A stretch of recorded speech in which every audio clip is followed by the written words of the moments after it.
Well, as you know, it started on a Thursday evening. Friday was a working day, and I remember seeing slurry bombers flying late morning, and then the word came out from the lab by email that there was a prescribed fire that had escaped, and my reaction was, what idiot starts a prescribed fire in this wind when it's this dry? I was kind of angry about it.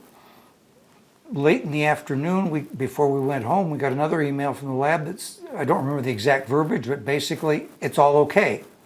Okay. And, basically went home, and I'll admit, largely forgot about it. The next day, Saturday, was a beautiful day. It was the Fuller Lodge Art Fair out on the lawn. And beautiful, kind of like this, a beautiful, clear, sunny day. And didn't think any more about it until that night. I was flying back. I'd flown over to Kansas that day and was flying back over the mountains late that evening, and I saw a whole ridge of fire up there. That doesn't look like it is well managed at this point. And sure enough, the next morning woke up, and just as soon as I woke up, I could hear the wind, I could smell the smoke, and I knew we were in trouble.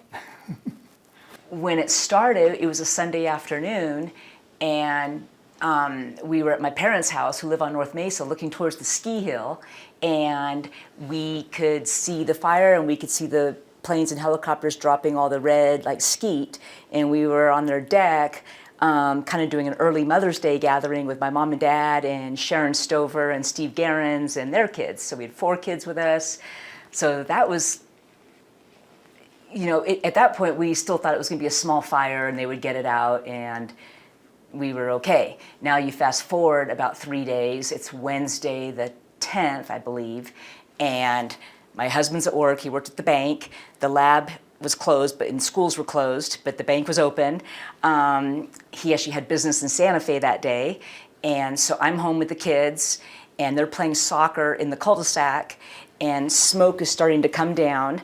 I'm literally watching Pac-8 on TV on my spin bike, and I decide, this is getting serious. I better just take a shower. So I take a shower, and then my friend Sharon calls. She's vice chair of county council, and she says the town's going to be evacuated. Stat, get everyone in. So I yell out the window, kids, get in here. Adam Wilson, go home. Ryan Locke, go home. Zach May, who lived in White Rock, get in here. Come help me pack up. And the kids are like 4th grade and 6th grade, that kind of age level at Mountain School. We rapidly try to pack stuff up, like probably thousands of people in Los Alamos were doing the same thing. And we get everything packed up. My parents come over. We load a pickup truck. We get a hold of my husband somehow. He just meets us, and then we just beeline it down to White Rock to Sharon and Steve's house. And then she goes off to meetings with the lab EOC people and our fire department and county leadership, and the governor came in, and then about 1 a.m, we ended up being evacuated from White Rock, and so then we went down to El Rancho. So when the Cerro Grande Fire started, I was actually in Socorro taking a fire instructor class early May, and I remember we were heading home after the class ended, and I saw a huge plume of smoke to the north, and I thought, that doesn't look good.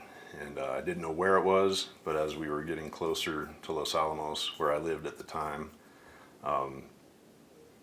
we could tell it was Los Alamos. So I remember coming into town, getting home. My wife and I had just had a baby 2 months prior, so we have a little daughter at home. And I remember getting home, and the fire chief called and said, we're doing a callback. We're bringing everybody back into the fire department to deal with this fire. And I remember telling my wife, you need to get our daughter and go to your grandmother's in Santa Fe, because I just didn't want her to be here breathing in smoke as such a little 2-month-old kid. So that's where I was. That's kind of my memory of coming back into the city. Well, I was living here in Los Alamos, and I remember that actually we were celebrating a project completion.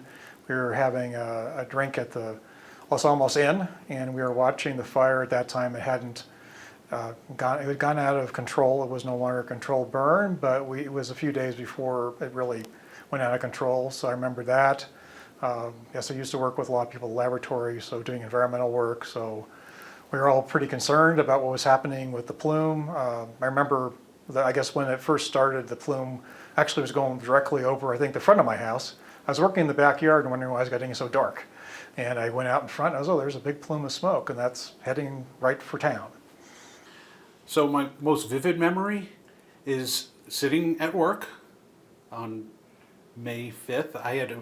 Was in the old municipal building, facing the mountain, and seeing the clouds of smoke and flames coming over the mountain.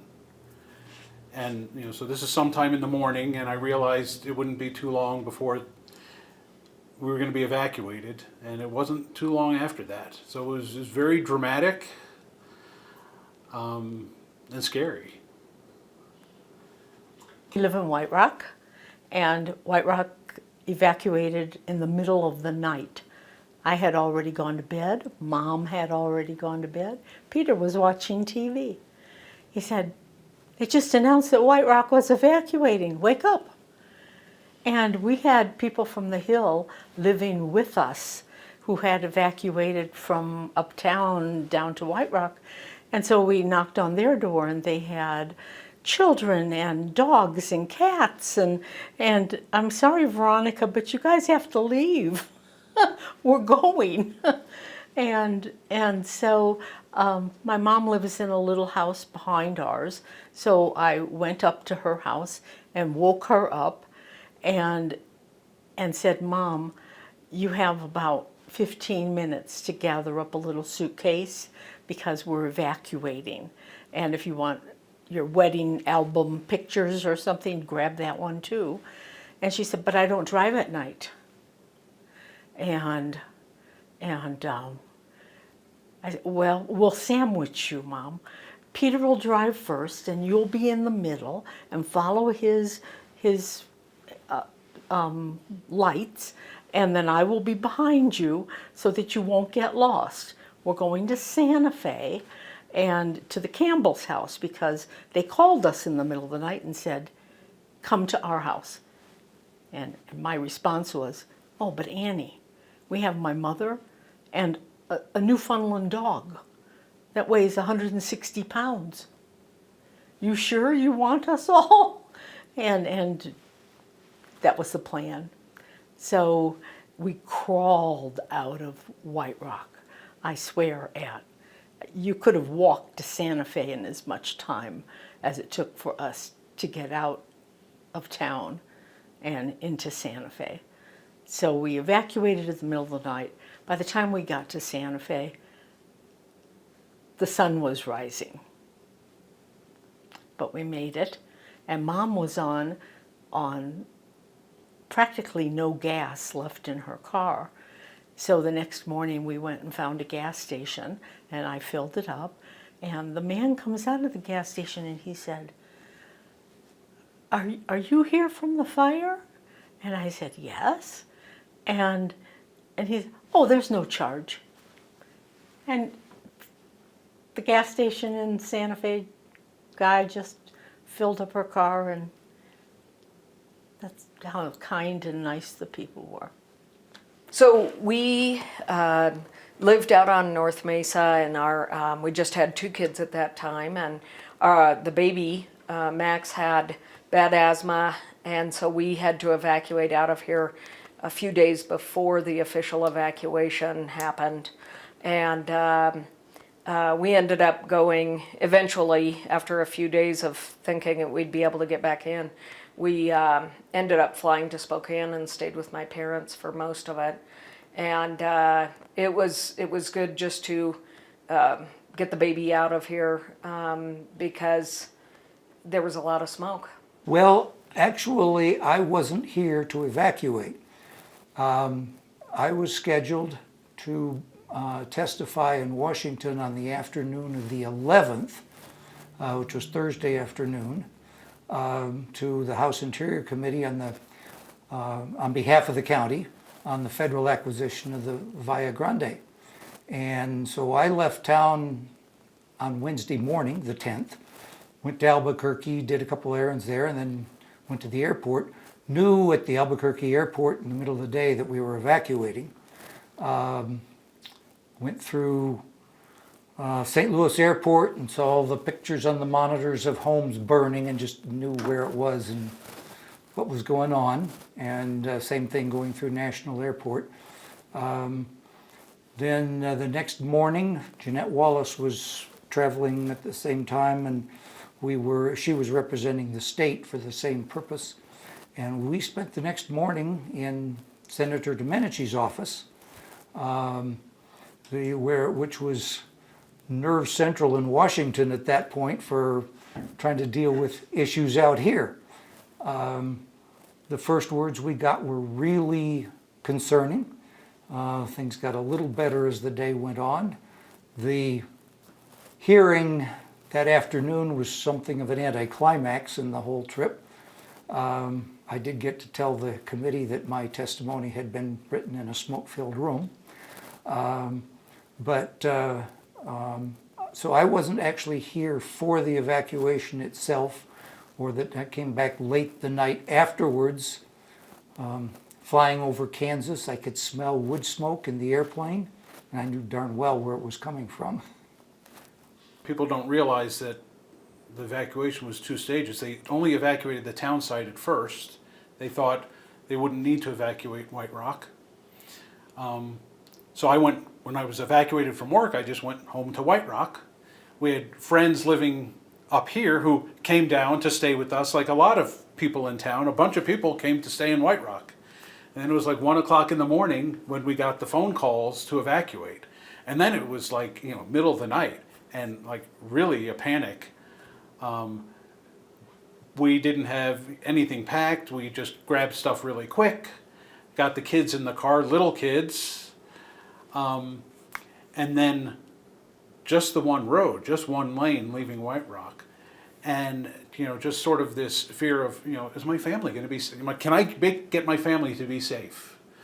And I remember that really vividly. It was not fun getting out of there. On that Thursday morning, of course, after I'd gotten to my hotel Wednesday night, I checked back with folks here to find out what was known about what was going on. It was chaotic that night, of course. Woke up the next morning and turned on the news, and they said, Los Alamos, White Rock, and Espanola had been evacuated. I thought, oh dear, what the heck? You couldn't figure that one out. Of course, Espanola, it turned out, was only a precautionary evacuation for folks with respiratory issues. But so that was the first shock. Then got over to the senator's office, and around 8 o'clock that morning, they got word, or they relayed word to us, that they had heard from here that a fourth of the town site was gone. And that's, as you might imagine, a horrendous shock. As the morning went on and we got more information, fortunately we had increasing doubts that that was accurate. And I think I know what happened and kind of how that information or misinformation got generated or transmitted. But that happens in chaotic, in emergency situations, is that not everything that you hear or learn, it turns out to be correct. And thankfully that one was not. That was quite a shock. And the senator's staff was already thinking, gee, if it's that bad, should we rebuild in that location? I mean, they're thinking about things like that already in Washington. And here Jeanette Wallace and I are sitting there thinking, oh boy. Anyhow, that was a very shocking experience. When we evacuated, and after a few days, we ended up just going up to my parents, and the plane we were on ended up flying fairly close in to Los Alamos, and it was nighttime, and you could see the fire. And it was pretty gut-wrenching to be on that plane and to see the fire, and the plane was not full, and the crew that was on there was just very, they knew what was happening to us and where we were going, and they were very kind to us, and I'll never forget the kindness from people that knew you're involved in something like this. We didn't lose our home, but I think everybody that lived here lost something. The most vivid memory was the landscape of Los Alamos before the fire and after the fire. I was in the fire academy in December of '98, and our academy's over on DP Road at Fire Station 2. And I remember we were out in the drill yard doing push-ups and whatever we were doing for training, and I remember looking up towards that mountain and realizing how beautiful and thick and lush that forest was. And in my mind I thought that it looked ripe for a fire, and sadly my prediction was right, because a year and a half later, the Cerro Grande Fire hit, and we all know the history and aftermath of that. So Yeah, from my perspective, a lot of my work was post recovery. So at the time, I was the finance manager. So I wasn't really involved during the emergency during that first week. Immediately after that, I was very heavily involved in chasing all the dollars. And there was initially some normal FEMA response, but very quickly the federal government stepped up and took responsibility, because it was a Forest Service burn that got out of control, and they actually took accountability. Took a few months, but they passed special legislation and established a special office to manage all the claims associated with the fire. And it was very, very unique. If this community had only gone through a normal FEMA process, the level of financial recovery would have been a very small fraction of what actually occurred. So because I spent so much of my work life involved in that really is a big part of the memory for me. We spent years working with folks from the Cerro Grande Claims Office. Kathy Keith was the one in charge of that office. And just the county's claims alone, at the end of the day, totaled over $120 million for county-owned infrastructure. All the homes that burned, all of those folks were compensated much more than they would have been under any normal FEMA program. So I think that's a big thing that stood out for me when I think back. Because of the nature of our situation, where we had evacuated with Sharon Stover and stayed at her family's house in El Rancho, she was in the thick of things, being the vice chair of county council. And so she asked me and my dad, Gordon Spingler, if we would come up and volunteer to set up what they were calling a public information center, which none of us had ever done before. We got access to the old Quest building. I think Roger Waterman owned that building. We got access to it, we got keys. My husband Scott went to the bank, he had keys, and he just raided the whole thing for supplies, like easels and flip charts and markers and clipboards and anything you could think of that we would need. And I just started calling people. I had a whole bunch of people in my contacts. Cell phones were not totally prolific back then, but I had a lot of people's names and numbers, so I just started calling people. And we got National Guard passes, and we came up, my dad came up at 4 a.m. every day, I came up at 6 a.m. every day, and we all had little duties. Like Scott was kind of in charge of answering people's questions about their pets, because people would call, say, I'm on vacation in California, but my cats or my dogs or my llamas or whatever. And we recruited Dr. Hansinger, we recruited Dr. Sandoval to come and work the phone lines. Oh, I didn't even mention, what we did is we set up a big phone bank. So we had tables set up like in a horseshoe, and we just had a phone bank, like where it would, if the first person was on the phone, the first volunteer, the call would go to the second person, third person, fourth person. And my job was to kind of set up the Q&A every day and train all the volunteers on what the answers were going to be for all the callers coming in. And we set up this 800 number, so the phone numbers that were broadcast on KRSN and on the Albuquerque news stations and on CNN, that was the number to our Public Information Center, or the PIC as we called it. And so, back to, like, we had Dr. Hansinger, Dr. Sandoval, because people were calling saying, I need to get my prescription refilled, or I had a doctor appointment, how do I solve that? We had veterinarians, we had people from the schools, people from the medical center, and we had like 40 volunteers in the end. And every day we had a briefing, and then we had another one in the afternoon. And we met with, when the congressional delegation week came up, we met with them in the governor's office. And it was a full-time job from 4 a.m. till about 10 p.m. every night. And we did that for 7 days straight. And a lot of people helped make that successful, and helped a lot of people, I think, just know that there was a place they could call and they could get someone local who knew the community to help them, navigate all their questions. Yeah, I remember people just being really nice, and also just the area, people offering, hotel rooms, and people reaching out to people that had, animals of different kinds, large animals, horses, and just everybody all around. I mean, just really looking out for Los Alamos. That was really a great thing to see. And then I think after the fire, I remember the volunteer efforts to help do some planting. My wife and I both, Wendy and I both worked on that some. And I think as a result of the Cerro Grande Fire, I think the paper at the time, the Monitor, was running like a community column for people to get involved in things. And so I think that was one thing that actually led to me actually applying to be on the Parrito Environmental Education Center board.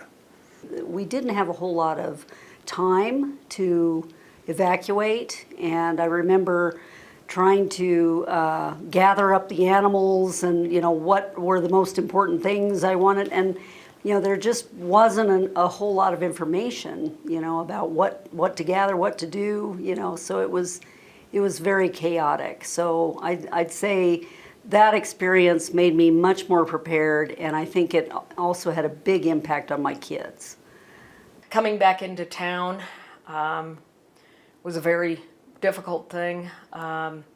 Our kids all grew up in a post-fire world, and it was very different from what it was before.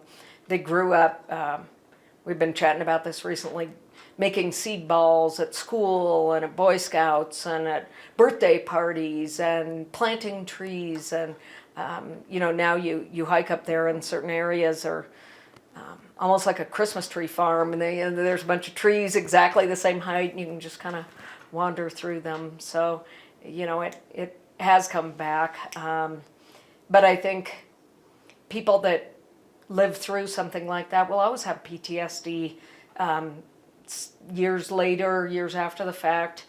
If smoke comes through here from a fire, you can just feel the entire town just get very nervous, and you can feel that running through the town when there's smoke here. The community was wonderful, dealing with such a terrible thing and having to evacuate their town. But so many people were so giving and so caring towards the fire department.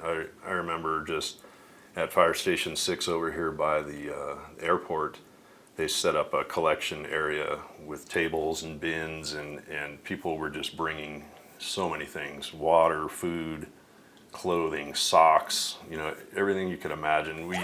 We actually received so much stuff we actually had to say, please stop, because especially with the food, because if it would perish if we just had so much of that. But just everybody pitched in. Restaurants in town, and their stock of food in their refrigerators, they'd create meals for whoever was still in the community, because obviously the majority of people evacuated, but there were still people here supporting the efforts. So I do remember the Elks Lodge. There was a restaurant that doesn't exist anymore called Tarpons, which was up in the North Community steak restaurant, and the owner just opened his doors, provided food for everybody that wanted it, and just little things like that just people doing what they could to care, especially not even knowing if their own homes were in danger. So it was really neat to see that outpouring of support. Well, I think that I guess the big thing is just that I think people are much more aware of all the dangers associated with wildfire. We've seen a lot over the last 25 years. Of course, there have been fires in Los Alamos before, but I think that people realize the issues that we have with wildfire and other natural disasters, and we are working to try to mitigate those in our community. And also, whenever there are other events that happen around the country, it seems like we really work hard to be part of that recovery effort. So that's something that makes me pretty hopeful that we can be resilient here in Los Alamos, plus nationally and hopefully globally. I think I would share that all these extreme conditions, they are possible and they do happen. And we've actually experienced other fires that, were much greater in how much area they burned, and that it can happen to you. And it's probably a good idea to be prepared for not only a wildfire, but so many other things that could happen. Try to think of the things that are most important to take with you at any given moment. And I would also say that I'm just really happy that we have more preparedness built into our emergency management here in Los Alamos now.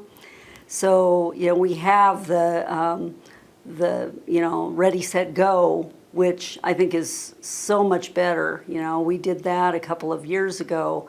It was so much nicer, and I'm still in the ready mode today. I was doing ready all last year. I'm still doing ready mode. So, there's a lot of things you can do to be prepared. So, Well, as you know, there's a lot of history in Los Alamos. Not only the Manhattan Project, but wildfire. We sit in a very dangerous place where this could happen again. So I think it's important to look at our past and know that it could repeat itself. So being fire smart, fire aware, doing what you can as a citizen to take care of your property, and I think that's important to know because it could strike at any time. I mean, every May and June, it seems like it's windy and then it gets hot in New Mexico and especially Los Alamos. So that's kind of what I would take from that. Before Cerro Grande, there was a great deal of denial in the community amongst all the citizens, amongst a lot of the leaders of the community, that anything like that could happen. Well, obviously, we learned it could happen. And that's the sort of thing that I think people need to keep in mind, that things can happen. In that case, it was something that some people had seen coming as something like that, as a potential risk or as a risk. But most folks dismissed that. There was not a lot of willingness to start thinning forests. Trees are kind of the third rail of local politics. You talk about cutting a tree. Oh, heavens help us! But it can happen. Thankfully, in this modern day, disasters are not very common. But they do happen, and some of them you can't see coming. But some you should be paying attention to. Potential risks. That doesn't mean you live in fear, but that there are potential risks, and one should be mentally prepared, if not physically prepared, as best one can, reasonably, for them.